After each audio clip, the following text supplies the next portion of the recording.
الله يقول عن النبي صلى الله عليه وسلم: قل إنما أنا بشر مثلكم. لكن علماء الشيعة يصفون الأئمة يقولون: أجسادهم من نور وأرواحهم فوق تصورنا.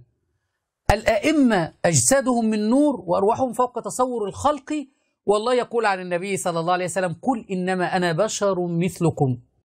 ثم يقول هذا المعمم الهالك محمد الحلو كما سنرى الآن، يقول: بما أن الله نور السماوات والأرض لكن لا نعرف ماهية نور الله، فأيضا كذلك لا نعرف ماهية نور الآئمة. يعني الآئمة هم الله عند هؤلاء.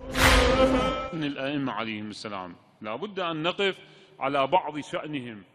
نور، أجسادهم نور، أرواحهم فوق تصورنا. لا يمكن أن نقول أنها نور، أنوار، لكن هل هذه كهذه الأنوار؟ لا نعرف. هل أحدنا يستطيع أن يعرف نور الله تعالى؟ الله نور السماوات والأرض، مثل نوره كمشكاة. شنو هو النور؟ شنو هي المشكاة؟ مثل نوره كمشكاة. شنو هو المشكاة؟ ماهية هذا النور لا نعرفه. كذلك المعصوم. لذلك الإمام الصادق عليه السلام يقول: نحن من نور ربنا كشعاع الشمس من الشمس. نحن من نور ربنا كشعاع الشمس من الشمس. نفس هذا المثل اللي قاله هذا المعمم يقوله النصارى في إثبات ألوهية المسيح.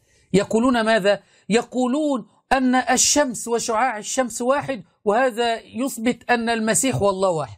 والشيعة الآن يستخدمون هذا المثل ويقولون: نحن من نور ربنا كشعاع الشمس من الشمس، أي الأئمة من نور الله، خلقوا من نور الله كشعاع الشمس من الشمس. يأخذون من النصارى وينسبون هذا إلى آل البيت ليجعلوهم آلهة، عمائم مزيفة.